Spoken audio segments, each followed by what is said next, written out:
नमस्कार, बहुत स्वागत है आपका। आप देख रहे हैं ग्रैंड धर्मासन मार्ग। प्रत्येक माह के शुक्ल पक्ष की अष्टमी तिथि को मासिक दुर्गा अष्टमी का व्रत भी किया जाता है।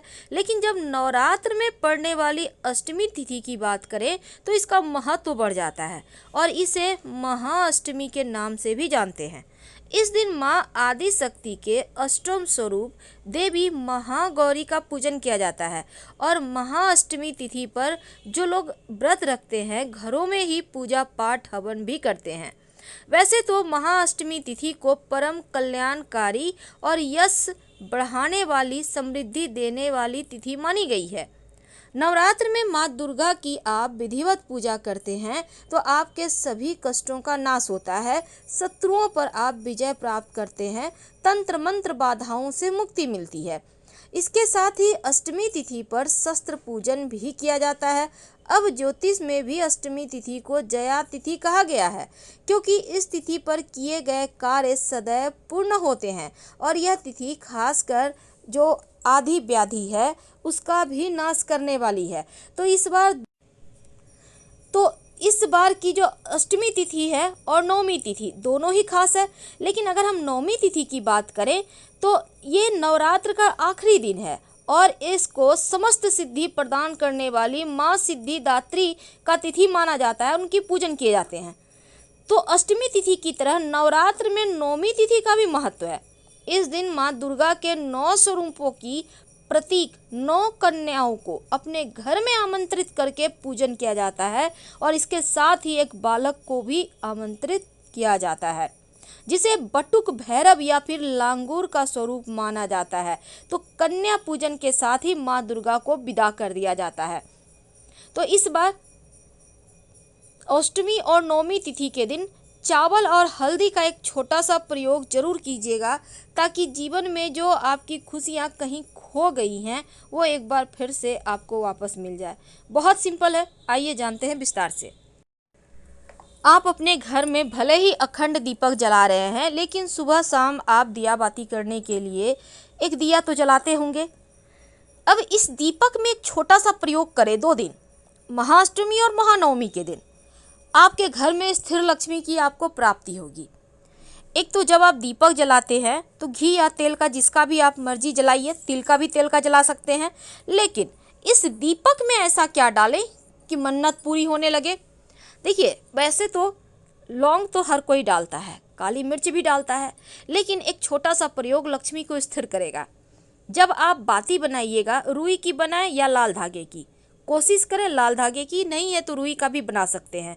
अब उसमें चावल का एक दाना, कम से कम एक दाना, एक चुटकी भी आप लग सकते हैं, हल्दी में उसको हल्का सा कलर कर लें चावल के दाने को, और इसको दीपक के बाती के पास रखकर फिर दीपक जला दे, सुबह शाम दोनों ही समय।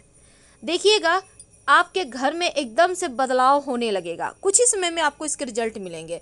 बहुत सिंपल है, लेकिन ये स्थिर लक्ष्मी की प्राप्ति करवाएगा। अब चावल तो आपके घर में होगा ही, पूजा पाठ में यूज करने वाला चावल।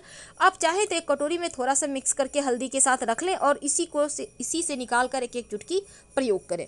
दूसरा प्रयोग, महाअष्टमी और महानवमी तिथि के दिन चावल को थोड़ा सा लेकर आप पानी में भिगो लें। अब इसको पीस लें, 1 घंटा में फूल जाएगा वो, तो उसको पीस लें, मिक्सी में भी पीस सकते हैं। हल्दी का पाउडर मिलाइए और इस घोल से अपने घर के मुख्य दरवाजे के बाहर की तरफ से चौखट में, या तो ऊपर में बीचों बीच या दोनों साइड, स्वस्तिक का निशान बनाइए चावल और हल्दी के घोल के मिश्रण से। और ये स्वस्तिक जब बनाइएगा तो स्वस्तिक के दोनों तरफ 2 खड़ी रेखाएं जरूर डालिएगा। वैसे तो षष्ठी तिथि के दिन चावल के घोल से न बनाकर आपको हल्दी से भी नहीं बनाना है, बल्कि आपको बनाना था सिंदूर तेल या सिंदूर घी मिक्स करके। लेकिन जब अष्टमी और नवमी तिथि हो जाए तब इस दिन चावल और हल्दी के घोल से ही बनाने का विधान है। ऐसा करने से जो आपने स्वस्तिक बाहर की तरफ से बनाया है, एक तो हल्दी नकारात्मक शक्तियों को भगाता है और जो चावल है वो लक्ष्मी को बुलाता है, यानी दरिद्रता बाहर और लक्ष्मी अंदर। तो ये प्रयोग आप दोनों तिथि में से किसी भी एक दिन कर लीजिए।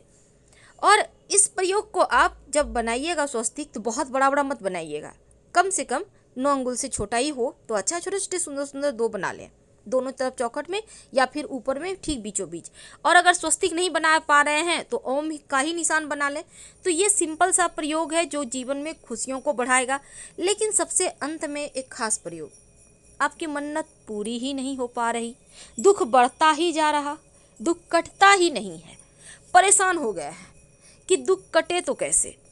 एक छोटा सा काम करें, जब आप घर की साफ सफाई कर लेते हैं तो पानी में थोड़ा सा हल्दी मिला लें, 1-2 चुटकी, और इस घोल से पूरे घर में छिड़काव करें हल्का सा, और बाकी बचा पानी किसी पौधे में डाल दें। दूसरा, आप एक और काम करें, जब सूर्य को जल अर्पित कीजिएगा तो लोटे में 1 चुटकी हल्दी के साथ 1 चुटकी चावल भी डालकर अर्पित कीजिएगा। इससे भी आपके 9 के 9 ग्रह मजबूत होते हैं। लेकिन जीवन में जब परेशानी बढ़ जाए, दुख कटे नहीं, तब एक छोटा सा काम, पास के किसी भी शिव जी के मंदिर में चले जाइए अष्टमी और नवमी तिथि के दिन, या फिर आप माँ दुर्गा के ही मंदिर में चले जाइए और जाकर एक छोटा सा काम करें। मंदिर के दीवार पर सिंदूर और घी या सिंदूर और तेल मिक्स करके, कोई भी तेल, या तो तिल का या फिर सरसों का, स्वस्तिक उल्टा बना दें। ये उल्टा स्वस्तिक है। उल्टा स्वस्तिक बनाकर अपनी कामना कहते हुए आप घर चले आइए प्रणाम करके। जब आपकी कामना पूरी हो जाए तो फिर मंदिर में जाकर वहीं पर कहीं आसपास साइड में एक सीधा स्वस्तिक बना दें, भगवान को धन्यवाद कहें। आप चाहें तो एक दीपक लगा दीजिएगा भगवान को धन्यवाद के स्वरूप में, और फिर घर चले आइए। आपके जीवन में जो भी समस्या होगी, जो परेशानी होगी, वो समाप्त हो जाएंगे। तो ये प्रयोग भी आप महाअष्टमी महानवमी दोनों में से कोई भी दिन कर लें, क्योंकि इन दिनों में जो भी शक्तियां हैं वो चरम पे होती है। तो सकारात्मक ऊर्जाओं को ग्रहण करेंगे तो वो भी चरम पे होगी, नकारात्मक ऊर्जाओं को ग्रहण करेंगे तो वो भी चरम पे होगी। महाअष्टमी और महानवमी के दिन आप पास के कोई भी मंदिर में जाएंगे ही। जब आप वहाँ जाइएगा तो एक पान के पत्ते पर, घर से ही लेकर जाइएगा, एक पान के पत्ते पर सिंदूर से स्वस्तिक बना लीजिएगा। सिंदूर में आप चाहें तो पानी मिक्स कर लें या फिर तेल घी मिक्स कर लें, तेल नहीं घी मिक्स कीजिएगा। अब इस पर 2 लौंग रखकर, आप चाहें तो कुछ मिश्री के दाने रख दें और लौंग इलायची इस पान के पत्ते पर ही रखकर आप देवी माँ के मंदिर में जाकर वहाँ पर उनको भेंट कर दीजिएगा। जीवन की समस्त बाधाएं भी समाप्त होंगी और आपको आपके मनचाहा वरदान भी मिलेंगे। फिलहाल आपसे विदा लेंगे। हर हर महादेव। धन्यवाद।